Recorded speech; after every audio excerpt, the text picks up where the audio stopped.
Hi, I'm Corbin Burnes, and I'm good at cutting things. Start with the cutter. Everyone wants to know the cutter grip, nothing special. What's going on? Corbin, what are you doing? I'm just cutting.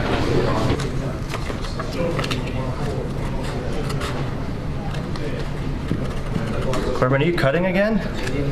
Yeah, just cutting. What are you doing? I'm just cutting.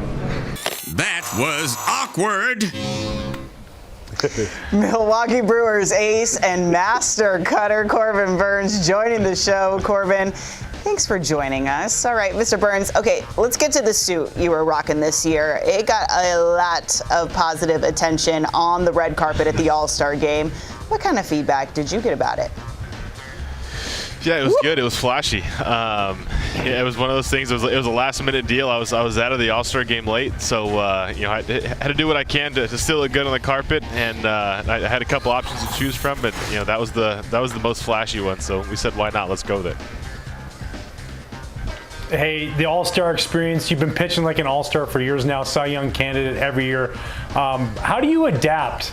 Because like in the league, everybody's always trying to make adjustments to you. Do you adapt before? Like you've just done such a great job of that. What's your kind of your routine to that?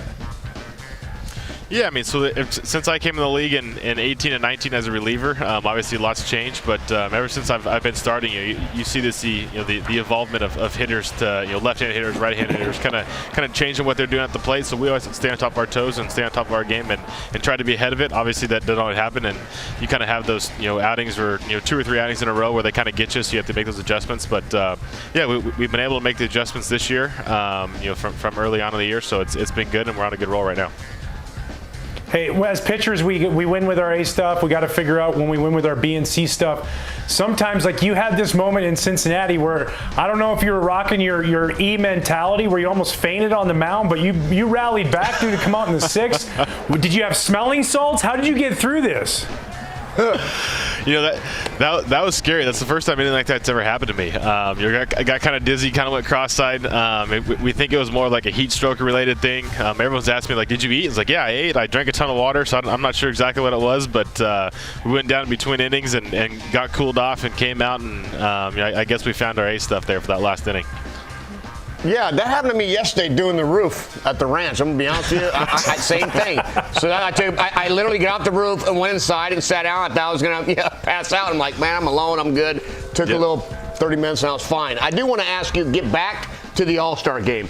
Suit was what we call fire now. The younger generation, fire, no doubt about it. Your son Carter, last year we had a chance to see him. He was barely 6 months old, I think.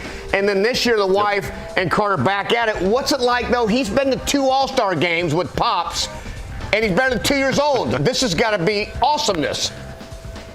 Yeah, he's gonna look back later and be like, "Dad, you used to be really cool, but look at me. I was 1 year old, 2 years old at an All-Star game, and yeah, you were kind of cool, but look at that." So, yeah, it's awesome to share those memories. Last year at the Home Run Derby, we didn't get to do much. This year, we got to go run around and chase the Gatorade bottles that were rolling around on the ground. It's about the excitement he got. But yeah, it's just fun memories, and hopefully that's not the last time I get to go there with him. Corbin, we here at Intentional Talk have been intensely studying your game for the last couple of months, and you may not have thought we would notice, but we have you what happened to your hair? Did you cut the long locks, man? Like, Financial advisor now, Sarah. Yeah, so you get to the point in your career you try to look younger. So I feel like I was getting to that point that it got hot. Hair was sticking everywhere, and I needed to trim off a few years. So went and cut it all off and shocked everyone in the clubhouse. Didn't tell anyone I was doing it. So I got some weird looks for about a week, but now everyone's kind of used to it, and now I'm just the old news again. No, I love it, though. But I do want to ask you real quick, because as a hitter, I was very superstitious. I was a facial hair connoisseur. I would come home with a shaved head if I'm throwing up the over 20.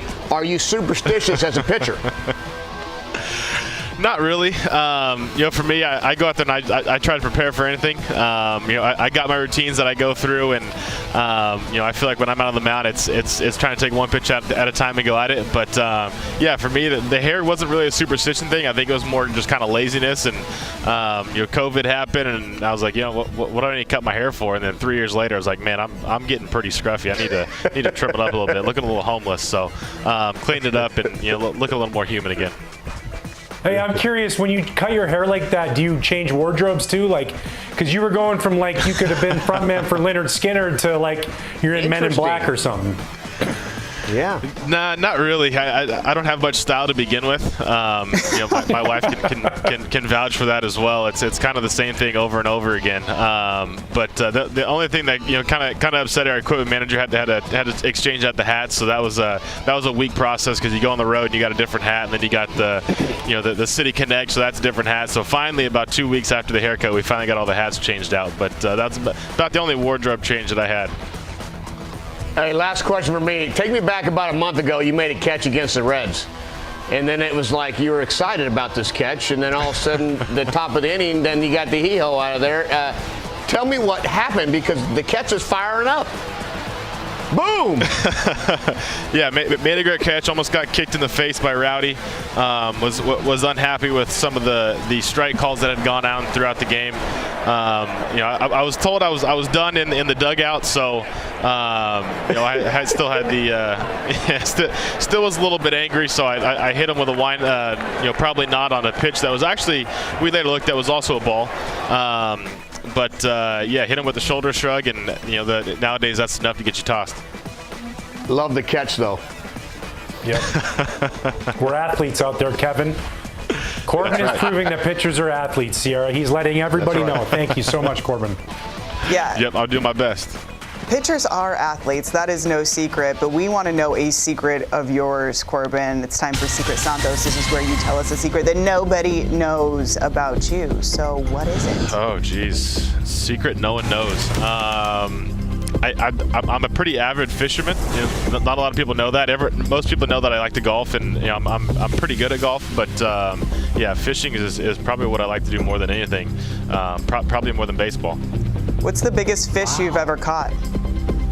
Ooh. Not very big. So I live in Arizona in the off season, and the fish don't grow too big in Arizona. Now down in Texas where Millar's at, I'm sure he gets some big ones. But my biggest is just over 5 pounds. That's awesome. Bass, that is. Largemouth bass, yep. Yes. Well, Kevin, he's caught fish that are well over 50, so he'll tell you all about it someday. Yeah, they're carp.